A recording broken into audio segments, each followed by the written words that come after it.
Come children, let's get started. So today in this video we'll be seeing about the life cycle of mushroom. So actually when do we see mushrooms visible? So normally when the fruiting bodies are formed you can see the mushrooms. And whenever the fruiting bodies are formed, you can, if you keenly observe, you can find that it is produced only seasonal, like when there is a heavy rain or there is a thunder.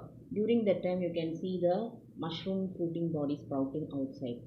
So normally, only when the fruiting body can be seen, you can see the mushroom. Otherwise, you cannot see the mushroom. So it's very difficult to find out mushrooms. So, if you keenly observe, if you observe one particular area, what happens if the mushroom is sprouting this year, the same year next year, the same place you can see the mushroom growing. So that is because of the mushroom spores. So we should know the life cycle of mushroom to understand this. So we'll be seeing that. So from the main um, important thing you should know is the inoculation, the term inoculation. So what is inoculation? Actually, it is the spores which gets sprouted in the growing medium. So normally the growing medium should have the biodegradable waste, that is cellulosic substances. And if the conditions are favorable, what happens? The spores will start to germinate. So on next stage is the spore germination. So what is germination?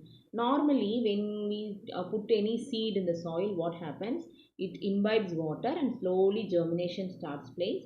And what happens? You can see the root system and shoot systems arising. Same way here, instead of that, what arises is the fungal filament, that hyphae we saw in the first video regarding the hyphae. So in the same manner, from the spores, the hyphae will come outside, and that type of hyphae we call it as the primary hyphae, and cannot be seen with our naked eyes. That is very important. Next is the mycelial expansion. Next stage is the mycelial expansion. So you can understand from the word expansion, that is, it breaks down, that mycelium breaks down the organic matter, whatever the organic matter is present, and it absorbs the nutrients from the surrounding and grows very rapidly. Because of which there is an exponential rate, that is very vigorous increase in the mycelium. And what happens? It continuously grows. It uses the enzymes which is present in that, and also it in the sense what happens, the mycelium is creating an immune system for the mushroom.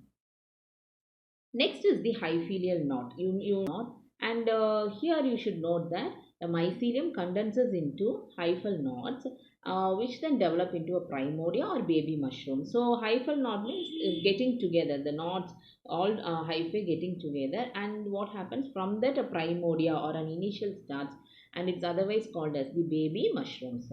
So this primordia formation is also an important process. What happens means that is the mushroom produces many different enzymes, and what happens, it develops the fruit body, and it will harvest during this peak stage of growth to capture an abundant constituent profile like polysaccharides, that includes beta glucans, arabinoxylans, etc., and also glycoproteins, ergosterols, triterpenoids, and other proteins, that is the fungal nutrients. So by in such way this primordia will be formed. Next is the fruiting body selection. So from thousands of primordia, many primordias will be formed, and it selects only few will mature and forms the fruiting body. So the mature fruit body is an important criteria here, where it will form the umbrella like structure, and all the nutrients are supplied from the mycelium, and it produces the spore. So the spores only will again develop into the primary mycelium. So next is the spores. The spores will be released in the environment, and when it reaches a favorable condition, favorable substrate, it starts to germinate, and again the life cycle is formed. So this is a continuous life cycle. So this is the life cycle, and you can see an example of the mushroom life cycle is given in a pictorial representation. You can see the large mushroom, that is a fruiting body. At the left side of the picture you can see, and this fruiting body what happens, it will be having the spores. That spores will be formed on the basidium, and it will be dispersed.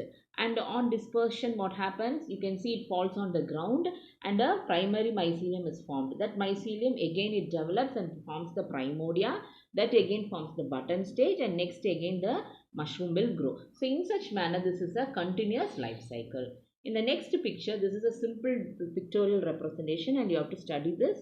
If it is asked, you must be able to draw the life cycle of mushroom. So you can see the mushroom fruiting body, the mature one, and next is the inoculation process, and next is the germination. You can see the mycelium is formed, and mycelium expansion is formed. Then you can see the hyphal knot.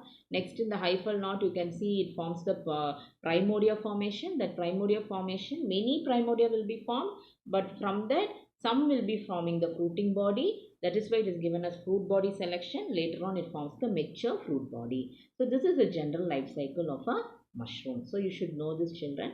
So today's assignment is you have to watch the video carefully, and you have to explain and draw the life cycle of mushroom. Thank you, children.